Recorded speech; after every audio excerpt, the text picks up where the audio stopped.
Lors des deux derniers cours, nous avons étudié successivement les origines de Rome, dans une leçon qui couvrait les 8e, 7e, 6e, 5e et 4e siècles avant Jésus-Christ.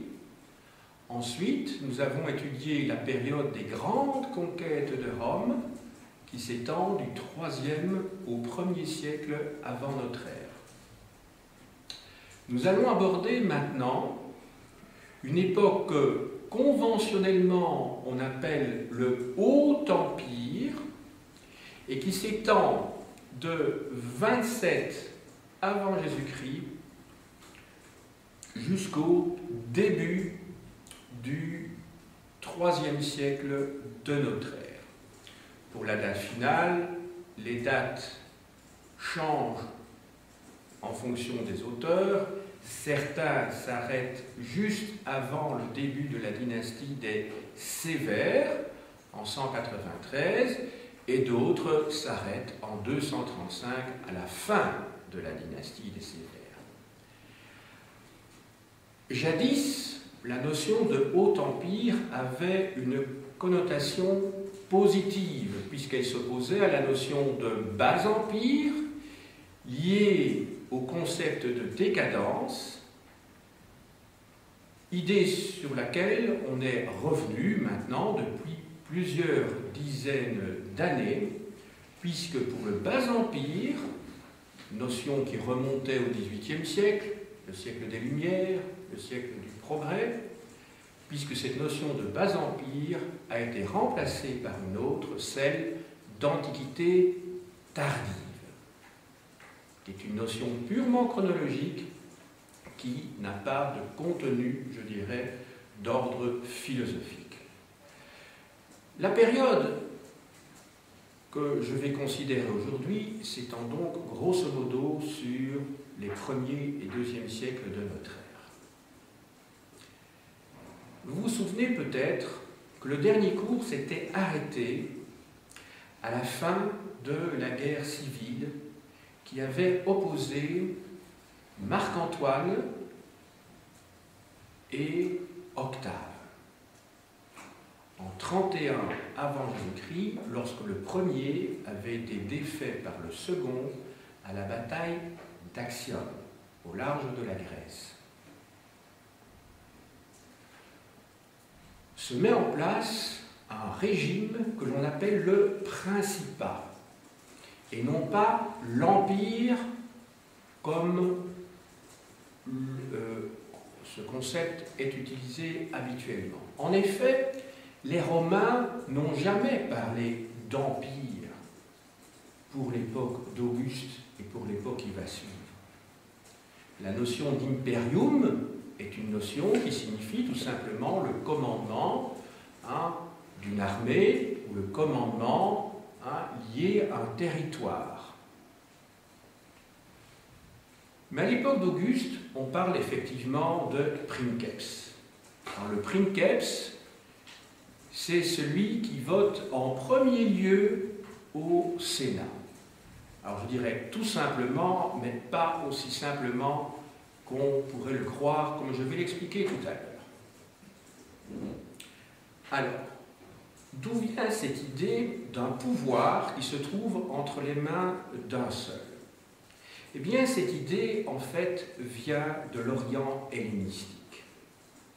Vous vous souviendrez que, dans un cours antérieur, je vous ai expliqué que les diadoques s'étaient partagé l'empire d'Alexandre le Grand et que, successivement, chacun d'eux avait pris le titre de roi.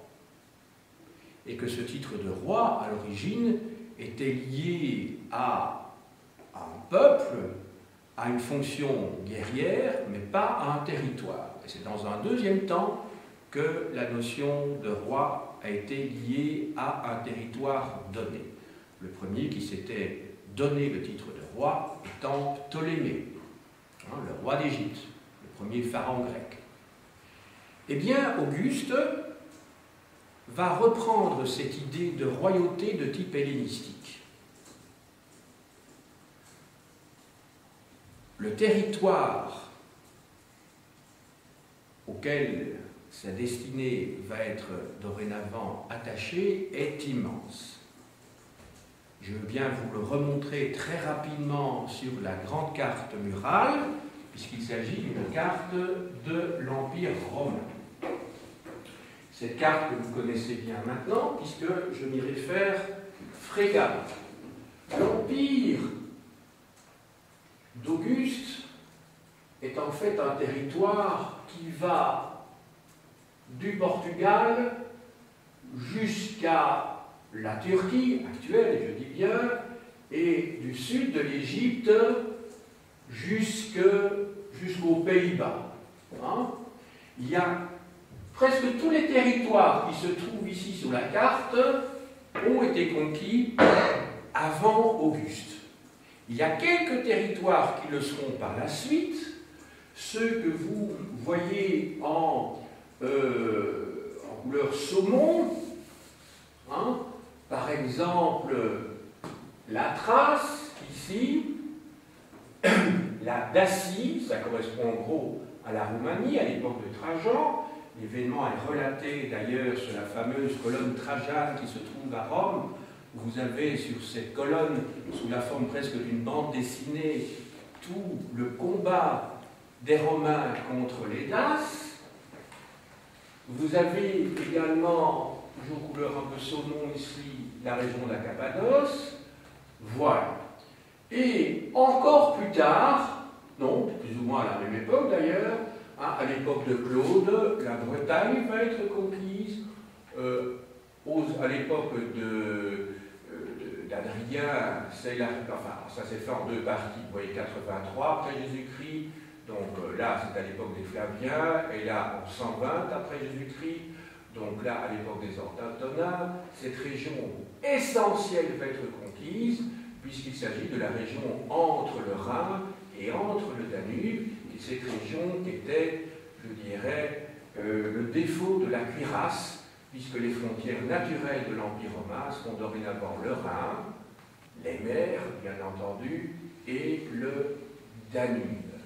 Hein, sauf pour une courte période, pendant un peu plus d'un siècle, ici, ce qui viendra plus tard, la Roumanie. Et ailleurs, vous aurez bien entendu, outre la mer, le désert, hein, en Afrique du Nord, et en Asie, au Proche-Orient, vous aurez également le désert.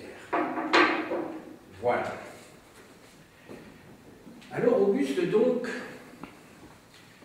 reprend pour lui l'idée de royauté hellénistique. Il dirige un vaste territoire et il veut le diriger tout seul. Il ne veut plus qu'il y ait une expérience, bien entendu, des triumvirats et des guerres civiles qui avaient véritablement bouleversé l'histoire de Rome au 1er siècle avant Jésus-Christ. Je vous rappelle les 4 guerres civiles. Il y a tout d'abord celle qui se situe dans la deuxième moitié du IIe siècle avec les 2 frères Gracques. Et puis il y a par la suite les 3 guerres civiles, celle de Sylla et Marius, puis celle de Pompée et de César, et enfin celle de Marc-Antoine et d'Octave. Alors, quand Octave, qui ne s'appelle pas encore Auguste, il va bientôt devenir Auguste, hein, Auguste est un surnom, hein, c'est le cognomen. Quand Octave arrive au pouvoir, il y a un certain nombre d'éléments qui lui sont favorables et d'autres qui lui sont défavorables. Quels sont les éléments qui lui sont défavorables? Bien, tout d'abord, c'est que l'idée même de royauté n'avait pas bonne presse à Rome. Souvenez-vous, les rois étrusques avaient été chassés en 509 avant notre ère, et les Romains avaient une sainte phobie de retourner à la royauté après 5 siècles de république. Ça, c'est le premier élément. Le deuxième élément, c'est que Octave n'a pas vraiment très bonne presse. On ne sait pas très bien comment il est arrivé là. Il est le neveu de César, certes, il est son son petit-neveu plus exactement, son fils adoptif, mais enfin, qu'est-ce qui peut le légitimer véritablement? En revanche, il y a des éléments positifs, des éléments favorables. Parmi ces éléments favorables, il y a effectivement son ascendance glorieuse, qui pour autant ne justifie pas automatiquement son accession au pouvoir. Il n'y a pas encore de dynastie, d'hérédité à cette époque-là. Il y a ensuite le fait qu'il a été un général victorieux. Il a remporté de grandes victoires contre Marc-Antoine. Il a récupéré l'Orient. Enfin, troisième élément, c'est que Octave dispose d'une immense fortune. C'est un multimilliardaire, si l'on compare avec les fortunes actuelles. Donc c'est quelqu'un de très riche. Or, vous savez que quand vous avez l'argent, quand vous avez l'armée et que vous avez la naissance, ben, ce sont quand même trois éléments tout à fait favorables pour établir effectivement une domination, sérieusement son pouvoir. Maintenant, comment les choses se sont-elles faites? Autrement dit, comment est-on passé de la République à l'Empire? Ou plus exactement au Principat, puisque je vous ai dit que c'est le terme adéquat. Tout d'abord, Auguste, enfin Octave, qui va bientôt devenir Auguste, Octave est princeps. Princeps, qui a donné le mot prince en français, et qui a donné le terme principat, eh bien, Octave est le premier à pouvoir voter au Sénat. Alors vous allez me dire, ben oui, c'est une simple question de préséance. Non, parce que quand vous étiez le premier à voter au Sénat, et le vote n'était pas secret, on votait à main levée, eh bien, ceux qui votaient juste après le princeps votaient dans le même sens. C'est-à-dire, mais pourquoi? Mais pour des raisons de superstition. Parce que si le premier avait voté dans un certain sens, c'est que les dieux, ce que les Romains appelaient la fortuna, le sort, si vous voulez, mais ce n'est pas le sort, le hasard, c'est plutôt le sort divin, avaient décidé qu'il fallait voter dans ce sens-là. Alors, deuxième élément, c'est que, pensez bien, le Sénat, qui était l'instance supérieure à l'époque de la République, c'était le lieu où l'on décidait finalement des affaires de Rome, de la paix et de la guerre. Eh bien, au Sénat, on n'était pas prêt à lâcher le morceau comme ça, au profit d'un seul homme, au profit de quelqu'un qui allait établir une dictature, disons-le. Eh bien, au Sénat, il y a des gens qui ne sont pas très chauds, donc, et Octave ne va pas jouer le coup de force. Il va avoir une politique très habile qui va prendre des années, voire des décennies, pour installer son pouvoir. Il ne veut pas tout de suite. Il se laisse courtiser. Il apparaît comme le restaurateur de la paix. Vous pensez bien qu'il joue entre les sénateurs. Vous savez que diviser pour régner a toujours été un moyen utile pour gouverner. Et plutôt que de jouer la carte « moi » contre les sénateurs, il joue la carte suivante. J'essaie d'avoir les sénateurs, de rallier les sénateurs à mon point de vue, lentement, pendant de nombreuses années, pour pouvoir accéder au pouvoir suprême. Auguste va être consul pendant un certain nombre d'années. Auguste va surtout être chargé de la puissance tribunicienne. La puissance tribunicienne. Or, il se fait qu'Auguste appartient à une famille patricienne. Les patriciens ne pouvaient pas, par définition, devenir tribuns du peuple. Souvenez-vous, cette fonction de tribun du peuple avait été créée dans la première moitié du 5e siècle avant Jésus-Christ, même au tout début, dans la première décennie du 5e siècle avant Jésus-Christ, pour justement protéger les plébéiens face à l'arbitraire du pouvoir des patriciens, puisqu'il faudra attendre 451, souvenez-vous, pour que grâce à la table, grâce à la loi des 12 tables, il y ait égalité juridique entre plébéiens et patriciens. Or, la puissance tribunicienne est essentielle. Octave n'a pas besoin du titre de tribun. Il ne peut pas l'avoir légalement, puisqu'il est patricien. Mais en revanche, ce qui l'intéresse, c'est la puissance tribunicienne qui est attachée au titre de tribun. Et cette puissance lui permet quoi? Eh bien, elle lui permet d'avoir le droit de veto. Ce droit de veto qui peut être utilisé lorsqu'une loi doit être promulguée. Donc, c'est-à-dire que lui peut décider, si au Sénat ou au comice, mais les comices ont de moins en moins d'importance, je vous en ai déjà parlé dans un cours antérieur, hein, eh bien, lorsqu'une loi est votée, eh bien, lui peut dire veto, V-E-T-O en latin, c'est-à-dire j'interdis, hein, ça vient du verbe vetare, j'interdis hein, que cette loi puisse être appliquée. Et donc la loi reste lettre morte. C'est un petit peu ce qui se passe au Conseil de sécurité, hein, quand un des 5 grands décide, à l'ONU, décide de mettre son veto, eh bien, la résolution ne peut pas être appliquée.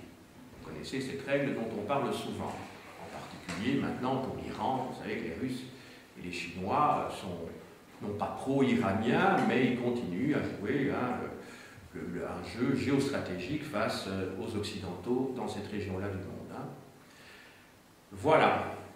Alors, je vous ai dit, Auguste, ou plutôt Octave, est un prince du Sénat. Je vous ai dit que ensuite il est tribun, enfin, il a la puissance tribunicienne, et il a surtout le commandement des armées. Il est vraiment imperator. Mais je vous ai dit que le mot imperator, il ne faut pas le traduire par empereur, il faut le traduire par commandant en chef des armées. Et Octave va se faire accorder par le Sénat le commandement des provinces. Il faut savoir en effet qu'il y avait des provinces sénatoriales et des provinces impériales. Les provinces sénatoriales, ce sont les provinces qui se trouvent à l'intérieur de l'Empire parce qu'elles ont été pacifiées depuis bien longtemps et ne nécessitent pas, en fait, la présence de légions. Tandis que les provinces impériales, ce sont les provinces qui se trouvent sur le pourtour de l'Empire romain, qui sont des provinces récemment conquises, qui ne sont peut-être pas tout à fait pacifiées, et qui doivent en tout cas servir de rempart face à une agression venant de l'extérieur de l'Empire. Alors il a le commandement des provinces que l'on va bientôt appeler impériales, et donc autrement dit, c'est dans ces provinces-là que l'on trouve les légions. Autrement dit, la force armée se trouve entre ses mains, puisque je vous ai dit qu'il n'y a pratiquement pas de légions dans les provinces sénatoriales, celles qui se trouvent au cœur de l'Empire romain. Enfin, vous savez que lorsqu'on a le pouvoir, on essaie toujours de le légitimer, c'est-à-dire de lui donner une coloration positive, philosophique ou religieuse surtout, qui garantit le pouvoir que l'on occupe. Et Octave va ainsi se faire octroyer le titre de grand pontife, de Pontifex Maximus, qu'il obtient après la mort de Lépide. Souvenez-vous que Lépide était le 3e triumvir qui avait survécu à la bataille d'Actium. Lui-même n'y avait pas participé en tant que tel. Il possédait, lors du partage de l'Empire, il avait l'Afrique. Et Lépide est resté grand pontife jusqu'à la fin de sa vie. Octave reprend ce titre de Pontifex Maximus, ce qui fait d'Octave le chef de la religion romaine. Je vous signale que ce titre de Pontifex Maximus, c'est celui que l'évêque de Rome va prendre à partir du IVe siècle. Il va prendre donc à l'empereur, lorsque la religion chrétienne va devenir la religion d'État, la religion officielle de l'Empire, à partir de la dernière décennie du IVe siècle de notre ère, à partir de Théodose le Grand, Théodose Ier.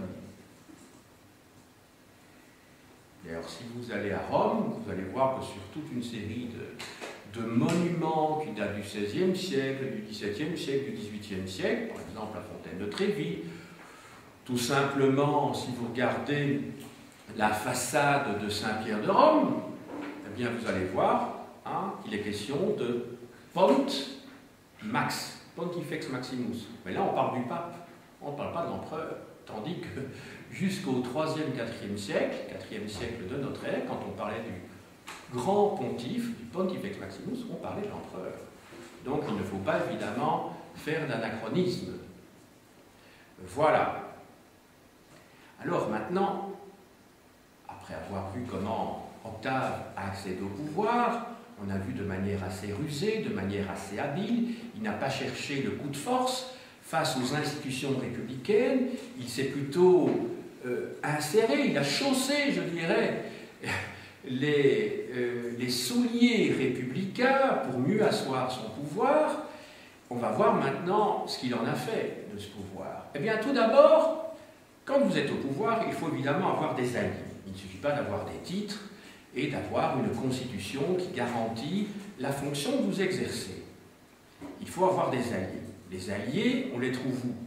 On les trouve dans les classes qui possèdent elles-mêmes du pouvoir soit politique, soit du pouvoir sur le plan économique. Il va donc renforcer la hiérarchie des ordres qui existaient à l'époque républicaine, à commencer par l'ordre sénatorial, qui était passé de 300 à 600, enfin, le nombre de sénateurs va varier à plusieurs reprises. Alors tout d'abord, pour flatter l'orgueil des sénateurs, il va leur accorder à eux et à eux seuls des toges que l'on appelle laticlaves. Laticlaves. Alors laticlave, ça veut dire simplement, clavis c'est la clé, littéralement, lati ça vient de latus qui veut dire large, simplement sur leur toge, eh bien ils ont une large bande, un petit peu, vous savez, comme les généraux qui ont droit à des bandes plus larges sur leurs pantalons, vous savez, ou qui ont droit à plus d'étoiles, si vous voulez, eh bien les membres de l'ordre sénatorial auront une large bande en bas de leur toge qui signifie leur appartenance à l'ordre. Ça, c'est pour flatter l'orgueil. Vous savez qu'à toutes les époques, on a procédé comme ça. On pensait à Louis XIV, à Versailles. C'est un phénomène tout à fait récurrent et classique. On flatte l'orgueil, évidemment, des gens dont on a besoin. Donc, on va distribuer des titres aussi. Il y a cela. Parlons pas sous le bas empire, là, les titres vont se multiplier. C'est comme dans la nomenclatura soviétique. Alors, outre cela, Auguste, que l'on peut appeler Auguste maintenant, puisque c'est un titre religieux, Auguste, ça veut dire le grand, c'est un titre religieux, ça vient de augere en latin, qui veut dire augmenter, augere. Eh bien, Auguste, ou Octave, comme on voudra, va ensuite élever le sens qu'il faut avoir pour pouvoir être membre de l'ordre sénatorial. On va passer de 400 000 sesterces à 1 million de sesterces. Alors je ne vous dis pas à quoi ça correspond maintenant, il n'y a pas moyen de faire des comparaisons, évidemment, mais vous devez vous dire que 1 million de sesterces à l'époque, pour être membre de l'ordre sénatorial, ça correspondrait à une situation de multimilliardaire à l'heure actuelle, sans aucun doute. Autrement dit, pour être sénateur, il faut être très riche, très fortuné. Ce ne sont pas les plus méritants, grâce à leurs vertus, qui sont membres de l'ordre sénatorial, ce sont les plus riches.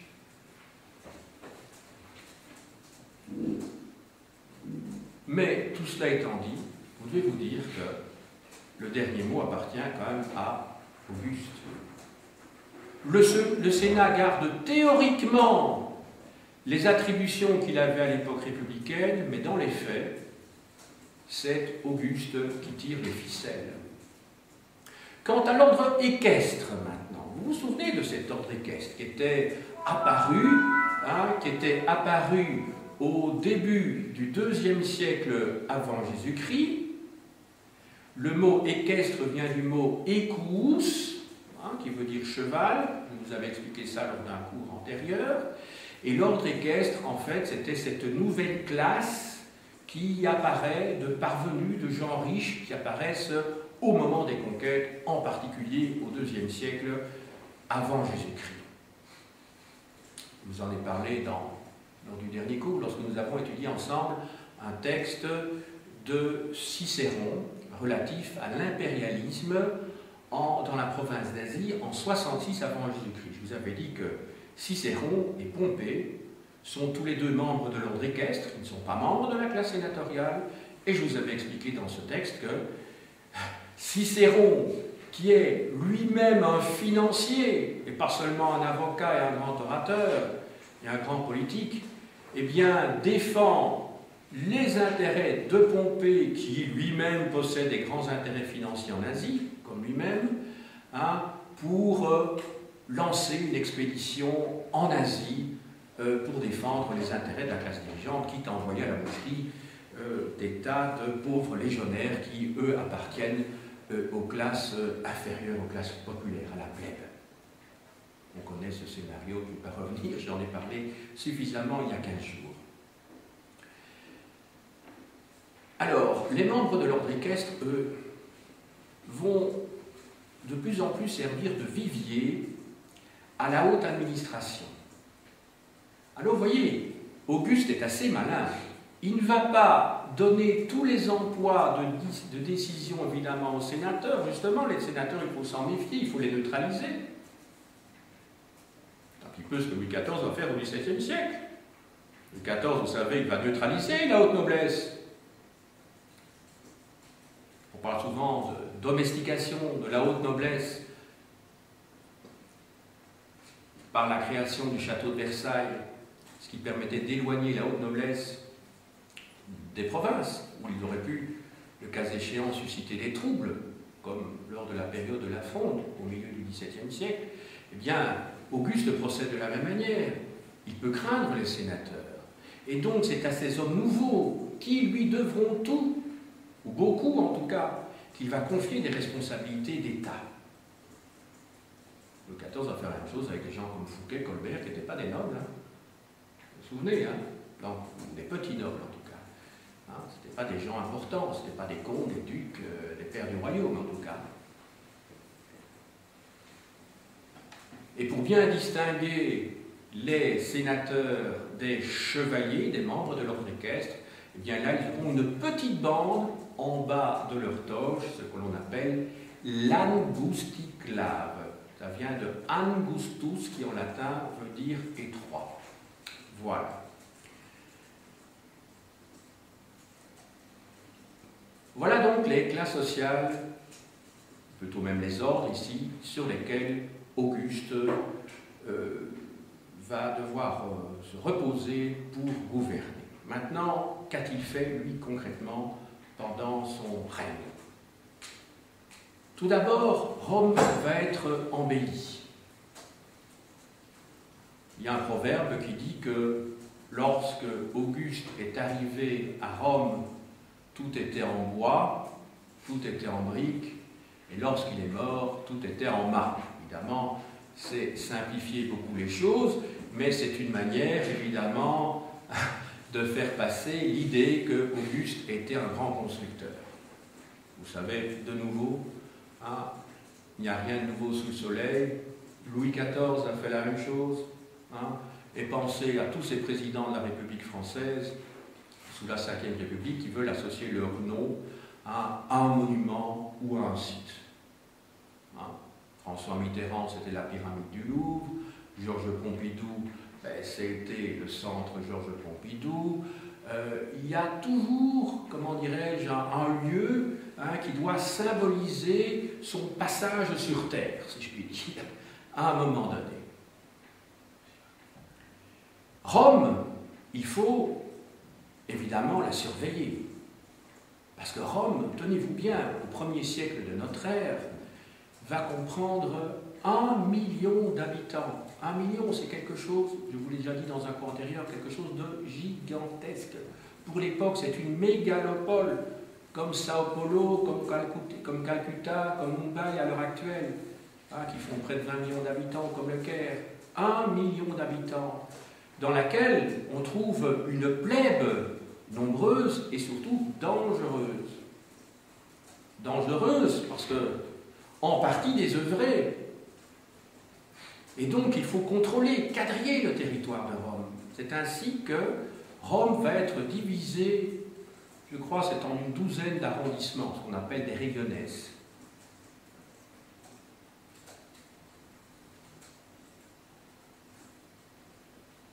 À Rome également, ce sont des chevaliers, des membres de l'ordre équestre, qui vont avoir des fonctions importantes. Par exemple, le préfet des vigiles, ce qu'on appellerait les pompiers, si vous voulez.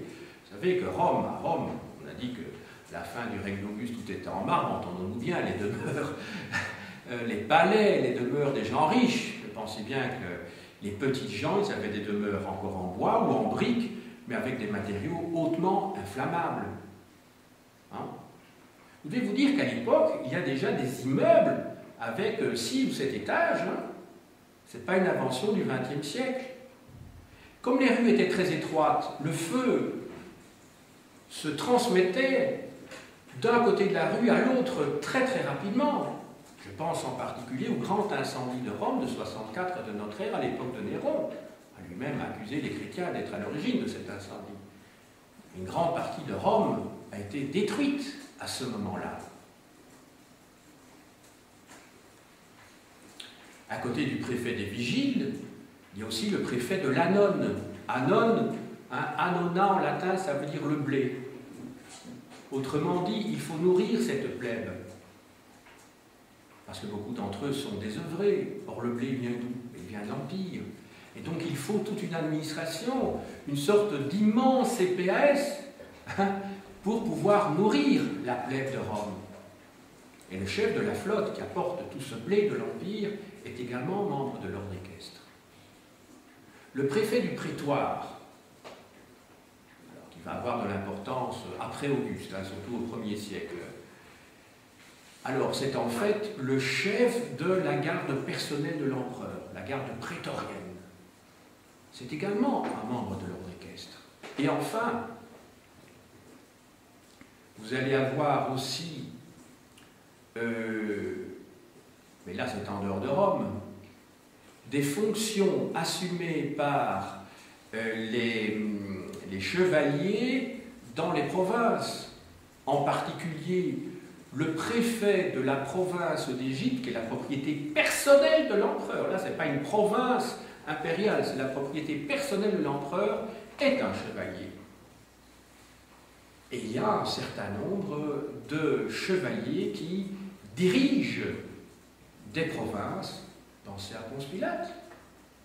Il était procurateur de l'empereur en Judée. Eh bien, les procurateurs, ce sont des chevaliers également.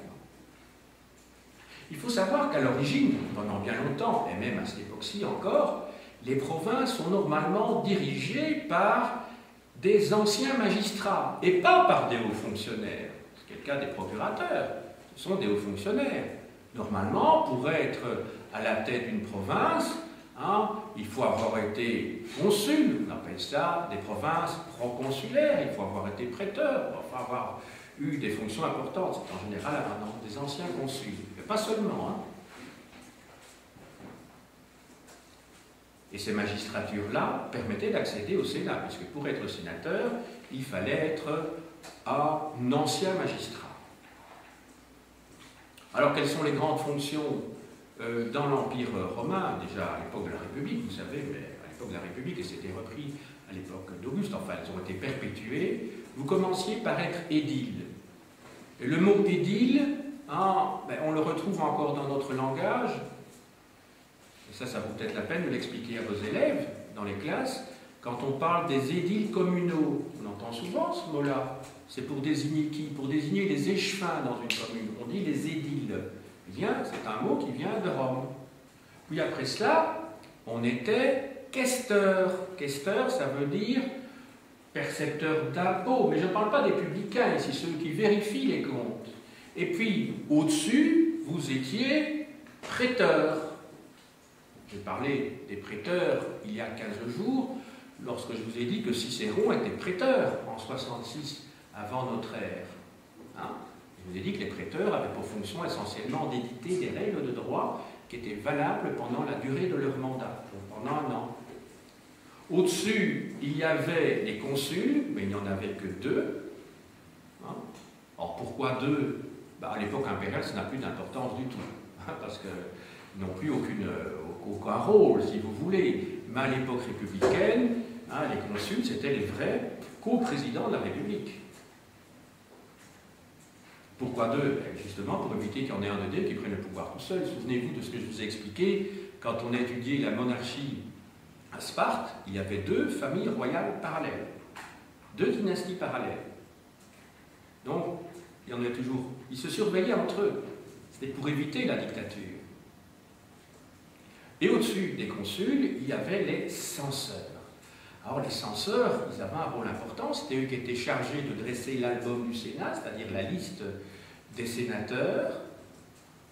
C'était eux qui faisaient le recensement des citoyens, mais c'était eux également qui vérifiaient, qui contrôlaient les mœurs des Romains. Vous savez que les Romains à l'époque républicaine, avant le IIe siècle, en tout cas au 5e, 4e et 3e siècle, hein, eh bien les Romains étaient très attachés aux mœurs rustiques, aux vertus, je dirais, rudes.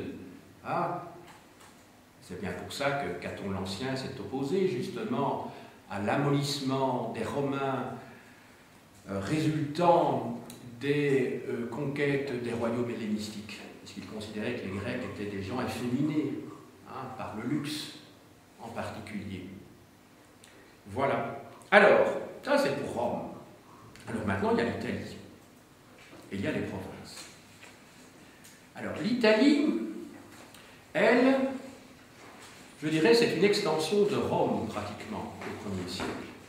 Puisque le droit de cité avait été accordé en 90, vous vous souvenez, 89 avant Jésus-Christ, à tous les Italiens, à tous les alliés, à la suite des guerres sociales. Il y a plusieurs catégories de cités en Italie, hein, on est bien d'accord, mais en gros, je dirais, c'est non plus Rome qui dirige l'Empire, c'est l'Italie. Les Italiens ont un statut très proche, même s'il y a 3 catégories d'habitants en Italie à ce moment-là.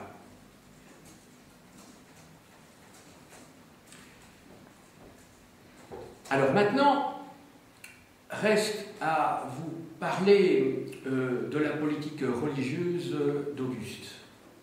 Alors Auguste va installer le culte impérial. Alors vous voyez que de nouveau, il s'agit d'une manœuvre politique. Non pas que lui-même ait été mégalomane et ait envie de se prendre pour un dieu, pas du tout. Auguste, c'est un froid calculateur, c'est un homme habile. Ce n'est pas du tout l'équivalent d'un Caligula qui viendra un peu plus tard et qui lui était véritablement fou. Auguste y voit très clair et il se dit que pour cadenasser évidemment la population, il est peut-être utile d'installer ce culte. Alors c'est un culte, entendons-nous bien, vis-à-vis de sa personne, mais c'est un culte qui n'est pas rendu à un dieu, c'est un culte rendu à une personne, que ce soit très clair. L'empereur n'est pas déifié de son vivant. Donc, quand on rend un culte à l'empereur, et on doit lui rendre un culte partout dans les provinces, ce qui est une manière d'unifier le territoire et d'avoir un référent transcendant commun, eh bien, on rend un culte donc bien à une personne. C'est seulement après la mort de l'empereur, encore au 1er siècle, que l'empereur peut être soit déifié, et alors à ce moment-là il connaît son apothéose. Vous utilisez certainement ce terme couramment, mais dans un tout autre contexte. Hein, l'apothéose, dans apo, hein, ça veut dire au-dessus, et théose, ça vient donc de théos, Dieu. Donc l'apothéose, c'est quand l'empereur, sur le bûcher, si vous voulez, enfin c'est Cérès, quand il monte au ciel et qu'il est fait Dieu par la postérité. Apothéose, il est fait Dieu et il monte au ciel. Mais l'empereur, après sa mort, qui n'était pas un dieu, pouvait être maudit. Il y a plusieurs empereurs qui ont été maudits comme ça. C'est le cas, par exemple, de Caligula ou de Néron. Alors, pour eux, il n'y a pas eu d'apothéose. Ils ont été maudits pour les siècles des siècles. Et donc, leurs statues ont été détruites, etc. Ils ont été maudits à tout jamais, pour l'éternité. Voilà. Le mot maudit, dans maudit, vous avez le mot mal et le mot dit. Ça veut dire qu'on est mal dit. Hein, quand on... Voilà. Maudit, ça s'oppose à bien dit, hein, et vous savez que le pape actuel porte ce nom-là, à l'heure actuelle, puisque Bénédicte Benoît, ça veut dire celui qui est bien dit. Hein, voilà. C'est pas son vrai nom, comme vous savez, puisqu'il s'appelle Joseph. Hein. Alors, je continue, et je passe à la période qui suit. C'est l'époque des Julio-Claudiens. Alors les Julio-Claudiens, bon, ça vient de Julius, donc la famille, la gens Iulia, à laquelle appartenait César, Jules César, puisque je vous dis que Jules César, Jules, ce n'était pas son prénom, mais c'était son nom de famille. Hein, et César, c'était son surnom, hein, puisque son prénom, c'était Caius. Caius Iulius Caesar. Hein. Eh bien, les Julio-Claudiens, donc ce sont ceux qui appartiennent à la famille, à la gens Iulia, qui prétend descendre d'Énée, le fondateur de Rome, hein, enfin, l'ancêtre de Romulus, en tout cas, le fondateur d'Alpe la Longue, venant de Troie, en flamme, et les Claudiens, parce qu'il y a dans la suite des empereurs qui vont se succéder maintenant, un empereur, Claude, qui lui est le beau-père d'un membre de la famille de la gens Iulia. Enfin, je ne vais pas vous compliquer la vie avec tout ça. C'est un arbre généalogique très compliqué, d'ailleurs. Hein. Ce n'est pas de père en fils, ça je peux vous le dire. Alors, quels sont les empereurs Julio-Claudiens? Il y a tout d'abord Tibère. Alors, Tibère, c'est le fils adoptif d'Auguste. Parce qu'Auguste s'est dit qu'il fallait créer une dynastie pour renforcer le pouvoir, parce que sinon on allait retomber dans des guerres civiles. Il veut créer une véritable dynastie. Il avait choisi successivement deux autres personnages avant, mais qui étaient décédés avant lui. Ça va? Il y avait tout d'abord eu Marcellus, mais Marcellus était mort. Vous connaissez peut-être le théâtre de Marcellus à Rome. Et puis il avait désigné Agrippa, qui était mort aussi. Et Agrippa, c'est celui qui a construit le Panthéon, hein, qu'on peut toujours voir à Rome également. Et finalement, il a pris en troisième choix, si je puis dire, Tibère.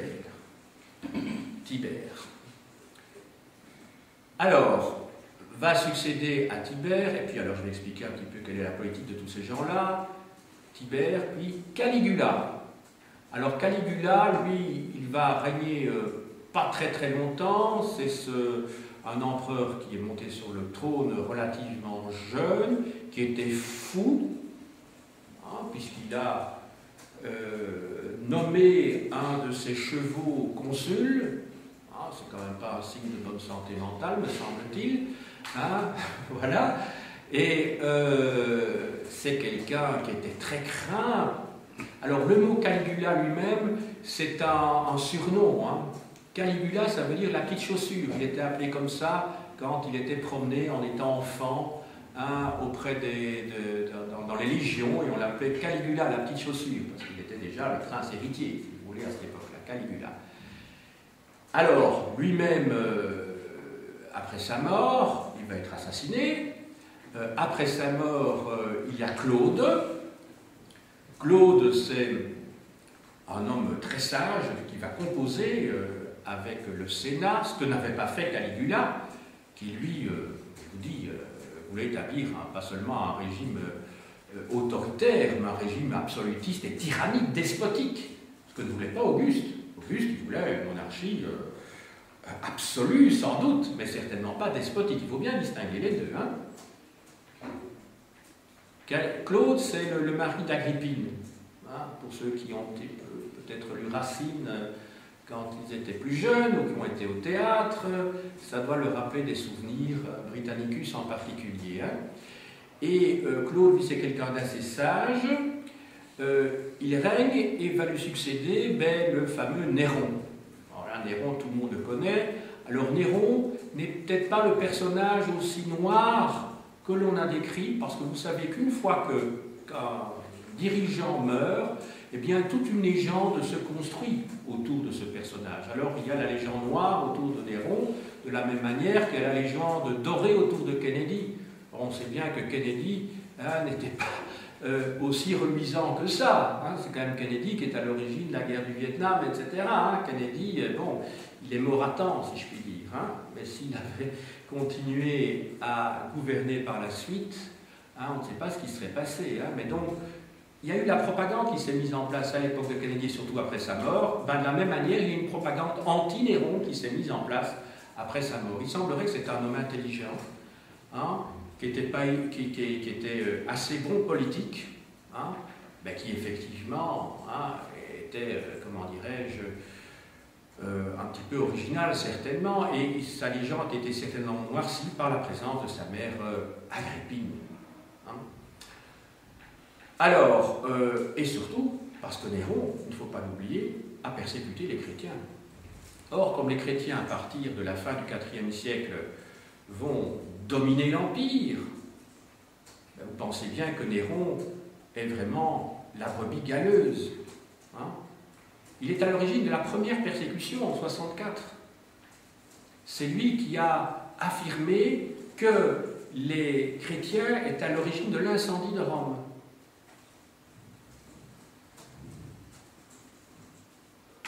Les chrétiens ont été des boucs émissaires faciles, aisés, hein, et les chrétiens à cette époque-là, ben, c'est un petit peu ce que les juifs vont devenir au XXe siècle, ce sont des boucs émissaires. Pourquoi? Parce qu'ils étaient assez intransigeants, ils refusaient de rendre le culte à l'empereur en particulier, puisque c'était des monothéistes purs et durs, comme les juifs d'ailleurs. Hein. D'ailleurs, à cette époque-là, en 64, on ne peut pas encore parler vraiment de chrétiens au sens propre, ce sont plutôt des judéo-chrétiens. C'est un peu plus tard que les deux, il va y avoir une distinction entre les juifs et les chrétiens. Une différence nette, je dirais, hein, très nette, grâce en particulier à l'action de Paul de Tarse, qui va donner une orientation très particulière justement au christianisme. Et c'est à la suite de cet incendie que des centaines de chrétiens vont être brûlés vifs, hein, attachés à des poteaux dans les jardins de Néron. Ils vont être, comment dirais-je, couverts de glu comme ça, de poids, hein, qui va s'enflammer, et ils vont être brûlés vifs. Voilà. Donc évidemment, on peut comprendre que les chrétiens soient à l'origine de la Légion noire de Néron, mais ce n'est pas pour autant que l'époque de son gouvernement était néfaste pour l'Empire romain lui-même. Voilà. Alors, cette époque, je vous ai dit, est une époque marquée par un balancement entre, d'une part, un certain nombre d'empereurs qui suivent les traces d'Auguste, et d'autres qui s'en éloignent un petit peu et ont des tendances de type despotique. Donc je vous ai dit, il faut bien distinguer ce qui est de l'ordre de l'absolutisme et ce qui est de l'ordre du despotisme. Ce n'est pas la même chose. On va passer à l'époque suivante maintenant. L'époque, oui, je vous donne quand même des dates, hein, l'époque des Julio-Claudiens, donc commence avec Auguste, hein, en 31 ou 27 si vous voulez, parce que 27 c'est vraiment le début de ce qu'on appelle le Principat, avant Jésus-Christ, jusque 68 après Jésus-Christ. Ça c'est l'époque donc des Julio-Claudiens. Je répète donc le nom des empereurs appartenant à ces dynasties. Il y a Octave Auguste, hein, il y a Tibère, Caligula, Claude et Néron. Puis en 68-69, il va y avoir l'année des 4 empereurs. Effectivement, pour la première fois, il y a, non pas une crise dynastique, mais une véritable crise politique. Et des imperatores, des commandants en chef de légions dans des régions tout à fait extérieures, enfin, aux marges de l'Empire, vont être proclamés empereurs par leurs troupes, et ces 4 empereurs successifs qui vont régner quelques mois sont, enfin les 3 premiers vont régner quelques mois et le dernier va rester en place, c'est donc Othon, Galba et Vitellius. Vitellius qui veut dire le veau en fait, hein. Vitellio hein, en italien, c'est le veau. Hein. Donc Othon, Galba, Vitellius. Voilà. Et puis on va passer à une nouvelle dynastie qui est la dynastie des Flaviens. Les Flaviens. Alors, les Flaviens, c'est une dynastie dont les empereurs règnent de 69 à 92 après Jésus-Christ, sauf erreur de ma part. Hein. Alors, il y en a 3, il y a Vespasien, Titus et Domitien. Vespasien, c'est le père, Titus et Domitien sont les 2 fils du premier. Vespasien, c'est facile à retenir, il a donné son nom à des édicules que l'on ne trouve plus maintenant dans les villes, hein, mais qui étaient les WC publics, hein, les Vespasiennes. Hein. Titus, lui, il est connu surtout enfin, par 2 événements. Hein. C'était d'une part la prise de Jérusalem et la destruction du second temple en 70 après Jésus-Christ, et surtout, son règne était marqué par l'éruption du Vésuve, hein, qui a couvert de cendres les villes de Herculanum et surtout celle de Pompéi, et c'était une chance pour les archéologues, puisque c'est grâce à ces cendres qui ont recouvert ces 2 cités que l'on a pu connaître, je dirais, une grande partie de la vie quotidienne des Romains, hein, dans leur vie matérielle, parce qu'on connaissait leur vie grâce à des écrits d'historiens de l'époque, hein, mais leur vie matérielle, quelle était, dans quelle pièce ils vivaient, comment c'était décoré chez eux, le type de rue qu'ils avaient dans leur ville, etc., etc., etc. Donc, hein, je dirais, pour les historiens, et pour nous, c'est positif. Je vais vous dire qu'il y a eu quand même quelques milliers de gens, dizaines de milliers de gens qui sont morts là. C'était, ceci dit, c'était 2 petites villes, hein, Herculanum et Pompéi, qui étaient dans la banlieue de Naples. Naples était la grande ville Néapolis, hein, qui était une ancienne colonie grecque qui avait été romanisée par la suite. Voilà. Herculanum étant d'ailleurs une plus petite ville d'ailleurs de Pompéi, qui était plus importante, mais c'était des villes de bourgeois, de villégiatures, si vous voulez. Hein, c'était pas du tout des villes où vivaient un petit peuple, c'était vraiment une ville, oui, comme on dirait, oui, hein, vous voyez ce que je veux dire, quoi, comme certaines villes, je ne dis pas que c'est l'équivalent du Touquet en France, mais enfin un petit peu, quoi, donc, ou de Plymouth en Angleterre, enfin ce sont plutôt des villes qui ne sont pas représentatives de ce que c'était une ville en général, l'Empire romain. Mais enfin, ça nous a informés sur beaucoup de choses. Alors, je continue. Cette époque des Flaviens est marquée par une municipalisation ou une italianisation de la vie politique. En effet, pour la première fois, on a des empereurs venant d'Italie et non plus venant de Rome. Les 5 empereurs dont je vous ai parlé tout à l'heure, qui étaient des Julio-Claudiens, étaient donc des des aristocrates romains, de la ville de Rome. Tandis qu'ici, on a des empereurs qui sont des Italiens, ce ne sont plus des Romains. Autrement dit, ils sont sensibilisés à des problématiques qui ne sont peut-être pas celles d'empereurs issus de Rome. On passe maintenant à une nouvelle période qui est celle des Antonins. Alors les Antonins tirent leur nom d'un des empereurs de cette dynastie qui s'appelle Antonin le Pieux. Alors cette dynastie couvre un siècle, vraiment un siècle exactement, de la dernière décennie du 1er siècle après Jésus-Christ jusqu'à la dernière décennie du 2e siècle après Jésus-Christ. Donc c'est 100 ans, c'est pas compliqué à retenir.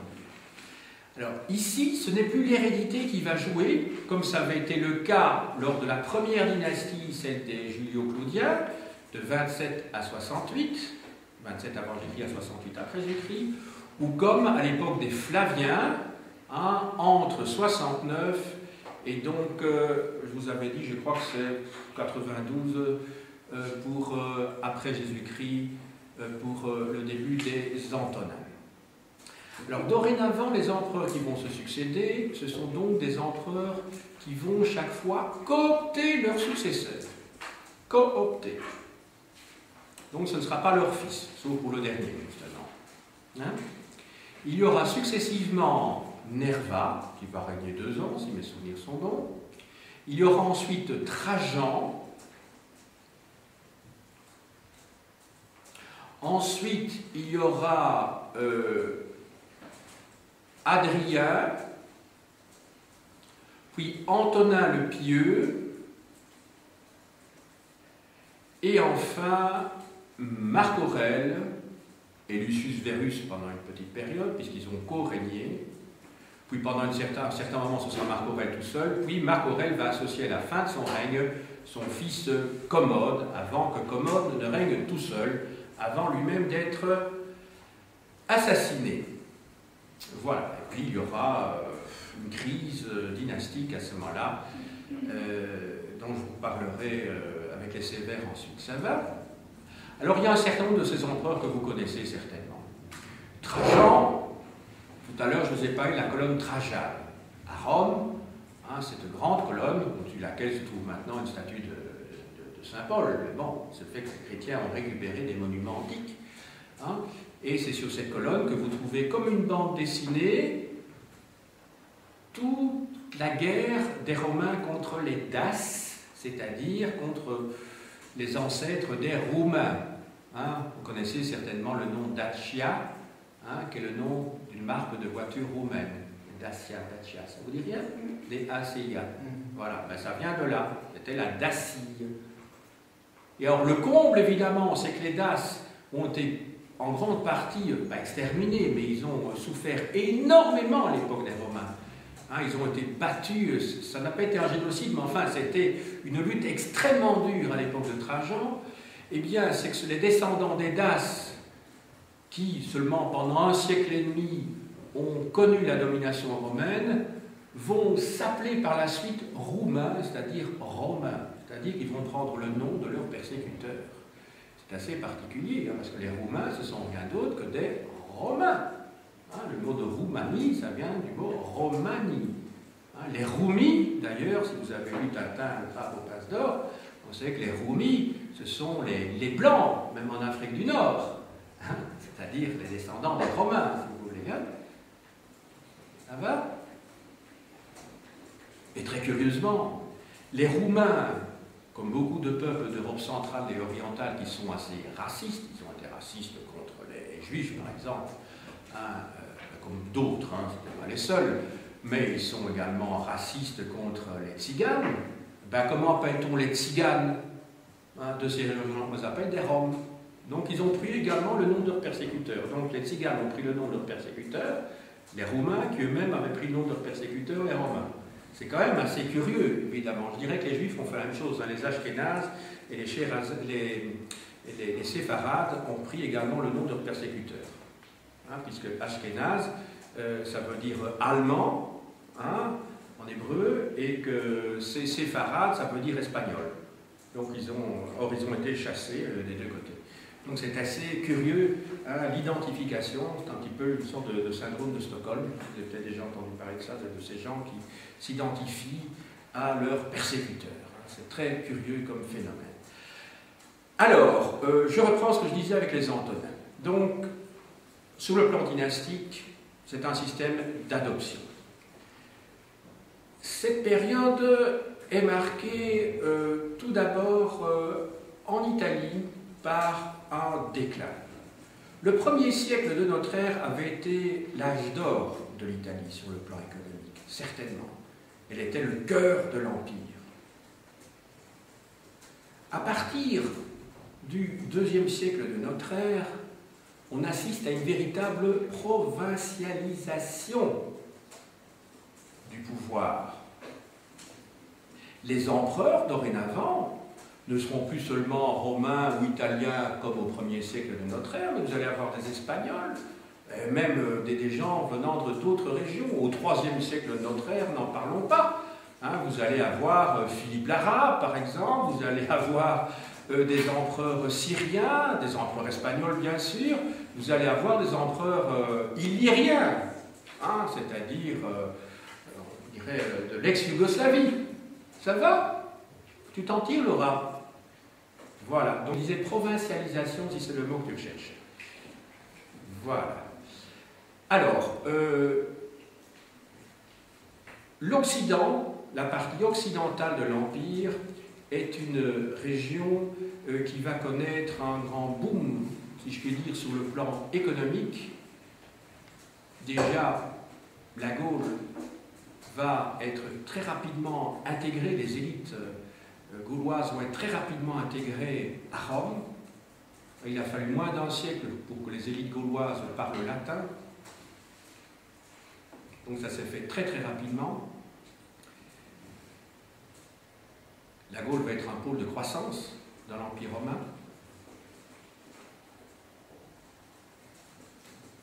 Le pouvoir politique sera certainement entre les mains de gens venant de la partie occidentale de l'Empire romain, tandis que la partie orientale de l'Empire, elle bénéficie d'un grand prestige. Il ne faut pas oublier que le modèle politique de Rome, du Principat, en tout cas dans son application à l'époque d'Auguste, avait été cherché dans les monarchies hellénistiques. De plus, en Orient, ce que l'on n'a pas à la même échelle en Occident en ce moment-là, vous avez des villes qui sont très anciennes et qui sont importantes. Vous avez un réseau de villes important, une urbanisation très importante.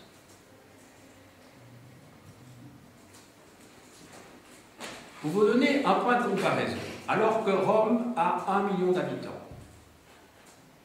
vous avez 600 000 habitants à Alexandrie. Non, 600 000 habitants à Antioche, 400 000 habitants à Alexandrie. Alors qu'à la même époque, la plus grande ville occidentale de l'Empire, Lyon, n'en a que 50 000. Lyon était la capitale des Gaules. Vous savez qu'à l'heure actuelle, le primat de la France pour l'Église catholique ne se trouve pas à Paris. Le primat se trouve à Lyon. On l'appelle d'ailleurs le primat des Gaules. À l'heure actuelle, c'est l'archevêque de Lyon. Il est primat des Gaules, puisqu'il y avait 3 Gaules en fait dans la Gaule. Ah ben, et ce n'est pas l'archevêque de Paris, alors qu'en Belgique, vous savez que c'est l'archevêque de Malines-Bruxelles dont on parle beaucoup en ce moment. En France, c'est à Lyon. Lyon qui est la capitale de la province ecclésiastique gallicane, si vous voulez, gauloise, française. Alors, maintenant, on va voir un petit peu comment ça se passe sur le plan économique en Méditerranée. La paix romaine a cet avantage, c'est-à-dire la pacification des territoires autour de la Méditerranée au 1er et au 2e siècle de notre ère, a comme avantage de favoriser les échanges.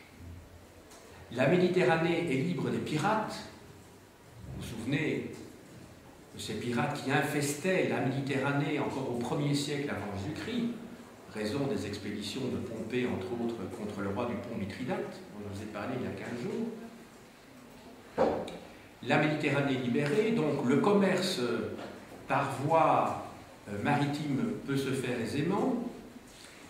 Alors, sur le plan de l'agriculture, on va remarquer que l'on va passer, en tout cas au IIe siècle, à un système où dominait la grande et la moyenne propriété, donc ce qu'on appelle les grandes villailles romaines, à un système de parcellisation, c'est-à-dire où les terres vont être, de ces grands domaines, vont être divisées en plus petites parcelles.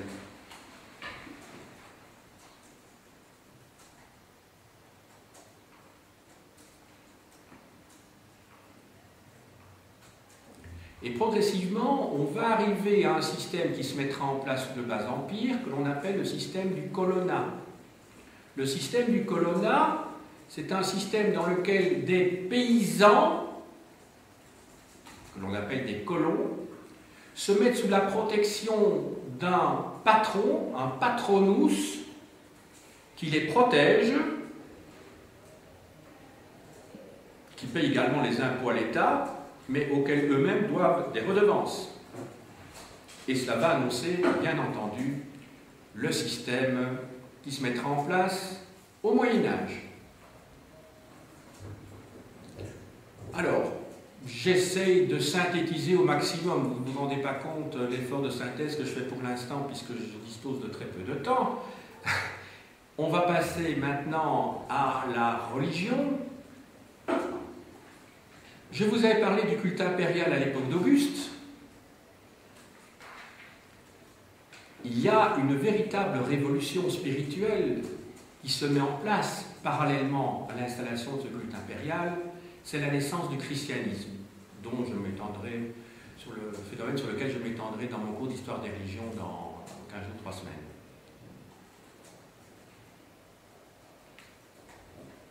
Alors, Jésus de Nazareth, en fait, Yeshua ben Yosef, ça veut dire Jésus, fils de Joseph, serait né donc entre -6 et -4 avant sa propre naissance théorique, ça va, mais qui est fausse, serait donc né à l'époque d'Auguste et aurait été crucifié à l'époque de Tibère. Cette religion va connaître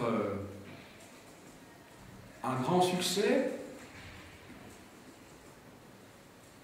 surtout à partir de la deuxième moitié du IIe siècle et enfin au IIIe et IVe siècle. Je vous ai parlé d'une première grande persécution à Rome en 64, à l'époque de Néron. Il y eut également d'autres persécutions, en particulier à l'époque de Marc Aurèle, et les autres grandes persécutions auront lieu à l'époque du Bas Empire, en particulier à l'époque de l'empereur Dèce, en 251, et surtout en 305, à l'époque de Dioclétien, l'empereur illyrien, avant qu'en 313, il y ait un édit de tolérance, l'édit de Milan, promulgué par Constantin et son co-empereur, avant qu'en 391, le christianisme, grâce à l'édit de Thessalonique, promulgué par Théodose Ier dit le Grand, ne devienne la religion d'État. Alors, à côté de ça, il y a bien sûr beaucoup d'autres religions indigènes. On va vous dire que le culte d'Isis connaît un grand succès dans l'Empire romain, le culte de Mithra également, qui est un dieu d'origine persane. Et nous arrivons maintenant à la dynastie des Sévères. La dynastie des Sévères qui arrive à la suite d'un coup d'État, si je puis dire, de Septime Sévère. Il y aura trois représentants, je crois seulement, 3 ou 4 représentants de cette dynastie, le plus célèbre étant Septime Sévère. Il y aura aussi Alexandre Sévère, il y aura Eliagabal, et surtout, il y aura quand même juste avant Caracalla, que vous connaissez sans doute par les fameux termes que l'on trouve à Rome, les bals que l'on trouve à Rome. Bon, on joue de temps en temps des grands opéras, Verdi, Aïda, des choses comme ça. Alors, Septime Sévère va mettre en place une dynastie de type militaire,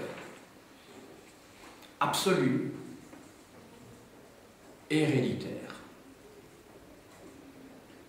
Son fils, Caracalla, va promulguer un édit, que l'on appelle également la Constitution Antonine, parce que son prénom c'était...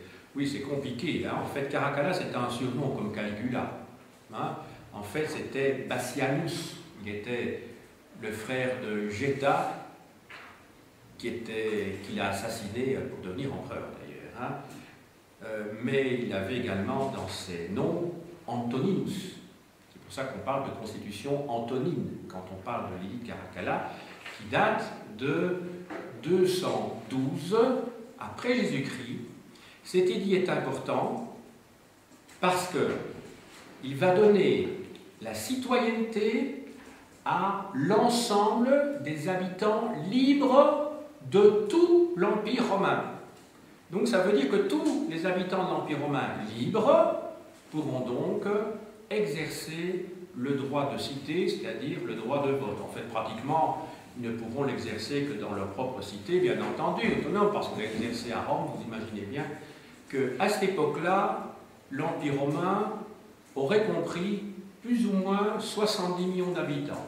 Donc un peu plus d'habitants que la France actuelle, qui en a 66 millions. Voilà, comme ça vous voyez un petit peu l'ordre de grandeur. Il y a une époque où il n'y a pas la poste, où il n'y a pas les ordinateurs, où il n'y a pas la télévision, où il n'y a pas les chemins de fer, il n'y a pas d'avion. Diriger un empire où il y a 70 millions d'habitants, je ne sais pas si vous imaginez ce que ça représente. Hein. C'est quelque chose de fabuleux. Voilà. Vous avez vu que donc je n'ai pas cherché à rentrer dans des tas de détails. Je suis un petit peu mari, hein, pour utiliser une expression médiévale, d'avoir dû être très rapide pour le IIe siècle de notre ère. J'aurais eu plein de choses encore à vous dire, mais en tout cas vous avez des notions générales. Hein, ça me semble déjà, comment dirais-je, un bon squelette, hein, sur lequel vous allez pouvoir greffer des muscles et puis de la peau, je l'espère, enfin, ça me paraît même indispensable. Vous voyez que je ne me suis pas attardé sur la petite histoire, hein, j'aurais pu vous parler de Gladiator, vous dire que dans Gladiator, hein, que Commode, ce n'est pas le personnage qui apparaît dans le film, puisque Commode n'a pas tué son père Marc Aurèle en l'étranglant, pas du tout. En fait, son père Marc Aurèle est mort de la peste. Lui-même, il n'est pas mort face à un général victorieux, la Maximus, dans l'arène, dans le Colisée. Il a été assassiné, mais voilà, comme beaucoup d'emplois ont été assassinés. Donc tout ça est évidemment fortement romancé, mais il ne faut pas évidemment bouder son plaisir à voir ce beau film, parce que je crois que c'est quand même un beau film, hein, me semble-t-il. C'est plutôt un péplum réussi, alors qu'il y a eu tant de péplums qui ont été tellement ratés dans les années 50 et 60, me semble-t-il. Alors je vais vous montrer quelques livres maintenant. Hein. Alors, tout d'abord, j'ai combien de temps? 5 minutes? 10 minutes? 5 minutes? 10? Ouf, alors ça va aller. Alors, un petit livre, La Rome antique, la naissance d'un mythe d'Auguste à Justinien. Alors si je vous le montre, c'est parce qu'il a été publié par une maison d'édition qui collaborait avec le Vif l'Express. Il y avait moyen de l'acheter en librairie il y a quelques mois. Il y a eu un numéro consacré à Rome, un à Athènes et un autre à l'Égypte. Voilà. Alors, de Marcel Leglet, la deuxième partie d'un livre que je vous ai montré précédemment. Hein, je vous ai montré le livre Rome, grandeur et chute de la République. Voici le tome 2, donc Grandeur et chute de l'Empire, chez Perrin. Alors, un ouvrage ancien, mais tout à fait remarquable. Moi, quand je l'ai lu, c'était un véritable plaisir. D'Eugène Albertini, L'Empire romain aux presses universitaires de France. Alors de Paul Venn, un grand historien qui vit toujours, il a plus de 80 ans, qui a enseigné au Collège de France à Paris, l'Empire gréco-romain au seuil. Alors, vous voyez, il parle d'empire gréco-romain, à juste titre, parce que l'empire romain, en fait, c'est un empire hellénisé. Alors, c'est Horace qui a dit, dans une de ses odes, hein, il a dit la Grèce vaincue par les armes a vaincu Rome par les arts. Hein, ce qui veut tout dire. Donc, en fait, vous devez vous dire que les empereurs dont je vous ai parlé du IIe siècle de notre ère, si vous regardez bien hein, les bustes, leurs statues, vous allez voir qu'ils ont des barbes, comme les Grecs. Ils ont été hellénisés, alors que les empereurs du 1er siècle n'ont pas de barbe. Hein. Si vous voyez Auguste Tibère, pas de barbe. César, pas de barbe. Parce que c'est encore les Romains, hein, l'austérité. Tandis que si vous voyez les empereurs du IIe siècle de notre ère, en particulier la statue équestre de Marc Aurèle qui se trouve sur le Capitolorum, vous vous souvenez, cette statue-là, eh ben, il a une barbe. Adrien avait une barbe, quand je vais vous le montrer dans quelques instants. Ça va? C'est la barbe des philosophes grecs, des sages. Alors, un ouvrage excellent de Peter Gansi et de Richard Saller, L'Empire romain, économie, société, culture à la découverte. Excellent. Un autre livre excellent. Alors, de Patrick Leroux, L'Empire romain. C'est un ouvrage récent et qui fait vraiment le point, ce qu'il faut, quoi. Donc, commencez par celui-là. 128 pages, bien tassées, et vous avez la politique, les institutions, mais aussi la société et l'économie. Partez de ce livre-là. Il faut toujours partir du plus court, hein, si je puis dire. Alors, là, c'est la reprise. Vous vous souvenez, je vous ai montré tout à l'heure l'ouvrage d'Albertini. Vous voyez, c'est la même collection. Alors, chaque fois dans cette collection-là, quand un ouvrage commence à être un petit peu vieilli par rapport aux découvertes, hein, c'est un ouvrage qui date d'avant la Deuxième Guerre mondiale, eh bien, hein, on en publie un autre. Hein, c'est l'ouvrage qui porte le même titre, L'Empire romain, donc de Leglé et Le Gall, hein, et qui couvre les 2 premiers siècles de notre ère, c'est-à-dire le Haut Empire romain. Dans la collection Nouvelle Clio de François Jacques et John Shade, Rome et l'intégration de l'Empire, 44-260 avant Jésus-Christ. Aussi professeur au Collège de France, professeur d'histoire de la religion romaine. Alors, de Paul Petit, Histoire générale de l'Empire romain, le Haut Empire, au seuil. 2 ouvrages de nouveau excellents, mais ça c'est dans une deuxième étape, de Patrick Leroux, qui a publié Le Petit que sais-je, Le Haut Empire romain en Occident, d'Auguste au Sévère, oui, aux éditions du Seuil, et le pendant de Maurice Sartre, Le Haut Empire romain en Orient. Très bons ouvrages. Alors, un ouvrage ancien mais classique de Jean Gagé, qui enseignait aussi au Collège de France les classes sociales dans l'Empire romain, chez Payot. De Paul Veyne, La société romaine. Oui, je ne vous l'ai pas dit tout à l'heure, mais l'Empire gréco-romain, comme cet ouvrage-ci, La société romaine, ce sont en fait des suites de chapitres rédigés indépendamment les uns des autres. Donc, il ne s'agit pas d'une histoire continue. Alors, ça, c'est un ouvrage génial aussi de Ramsay MacMullen, Les rapports entre les classes sociales dans l'Empire romain de 50 avant Jésus-Christ à 284 après Jésus-Christ, aux éditions du Seuil.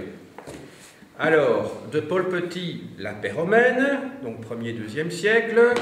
De Paul-Marie Duval, alors la vie quotidienne en Gaule pendant la paix romaine, un spécialiste justement de l'époque de la Gaule romaine. Alors de Zvi Yavets, professeur à Tel Aviv, La plèbe et le prince, foule et vie politique sous le Haut Empire romain, chez à la découverte. Alors, les Gallo-Romains, les villes, les campagnes, les échanges, de Gérard Coulon, chez Armand Collin. Alors, de Françoise Beck, quand les Gaulois étaient romains, chez Gallimard. De Robert Étienne, Le siècle d'Auguste, chez Armand Collin, ça comprend, après une introduction, de nombreux textes. Le siècle d'Auguste de Pierre Grimal, en que sais-je. De Paul Petit, Le premier siècle de notre ère, chez Armand Collin, avec de nombreux textes, pour une bonne partie, la moitié de l'ouvrage. De Claude Nicolet, L'inventaire du monde, géographie et politique aux origines de l'Empire romain, chez Hachette, collection plurielle. de Paul Veyne, Le pain et le cirque, sociologie historique d'un pluralisme politique au seuil, en fait c'est sa thèse de doctorat, hein, mais il analyse ce que l'on appelle le phénomène de l'hervégétisme, c'est-à-dire l'obligation morale que les gens riches avaient de faire des dons à la cité où ils habitaient. Alors, oui, là ce sont des historiens de l'époque. Hein. Bon, ici j'ai par exemple, pour l'époque d'Auguste, donc les historiens de la République, donc Tite-Live et Salluste, hein. Tite-Live qui a écrit une histoire de Rome des origines jusqu'à l'époque d'Auguste, et Salluste qui est entre autres l'auteur d'une histoire de la guerre contre les Numides dans deuxième moitié du IIe siècle avant Jésus-Christ. Alors, des ouvrages tout à fait admirables de l'époque. Alors, les Annales de Tacite, pour moi, c'est un des plus grands livres écrits dans l'histoire de l'humanité. Pour moi, c'était longtemps ma Bible, mon livre de chevet. Hein. Alors, ici, dans la traduction de Bornek, d'après Bournouf, qui est un grand sanskritiste d'il y a 2 siècles, il écrit dans une langue superbe, les histoires de Tacite. C'est dans ces livres-là que l'on trouve toute l'histoire des Julio-Claudiens, en particulier l'histoire d'Agrippine, de Néron, et ces ouvrages-là ont servi de base à Racine quand il a écrit justement Britannicus. Alors, la biographie de Tacite par Pierre Grimal. Alors, un historien de l'époque aussi, Suétone, vie des 12 Césars. Vous avez les bustes ici, et vous voyez qu'aucun d'entre eux ne porte de barbe. On est au 1er siècle de notre ère. Aucun d'entre eux ne porte de barbe. Vous avez donc César, Auguste, Caligula, Claude, Néron. Et puis, vous vous souvenez des autres? Non? Othon, Galba, Vitellius, Vespasien, Titus et Domitien. Alors, pour les Flaviens, bon livre de Catherine Salès. Alors ça, c'est un grand classique. Ça, alors, de tous les livres que je vous ai présentés jusqu'à présent, c'est celui sans doute qu'il faut lire pour être vraiment plongé dans l'atmosphère de la Rome de cette époque-là, la vie quotidienne à Rome à l'apogée de l'Empire, de Jérôme Carcopino chez Hachette. Là, on est vraiment plongé dedans, hein. On est dans Rome, on a l'impression quand on lit ça, on s'assied comme un roman. Alors, de Marguerite Yourcenar, la première femme à être entrée à l'Académie française il y a un peu plus de 30 ans, les mémoires d'Adrien, cet empereur romain dont je vous ai parlé. Alors, Marc Aurèle, vous voyez, je vous parlais tout à l'heure de la fameuse statue équestre qui se trouve au Capitole, les barbus là, hein, c'est celui qui, dans Gladiator, est censé avoir été assassiné par Commode, mais je vous ai dit que ce n'était pas vrai. Hein, biographie donc de Pierre Grimal. Alors, le même Marc Aurèle a écrit lui-même, c'est un empereur philosophe, donc des pensées pour moi-même en grec, et il écrit en grec. Marqué, il est empereur romain, et il écrit en grec, il n'écrit pas en latin.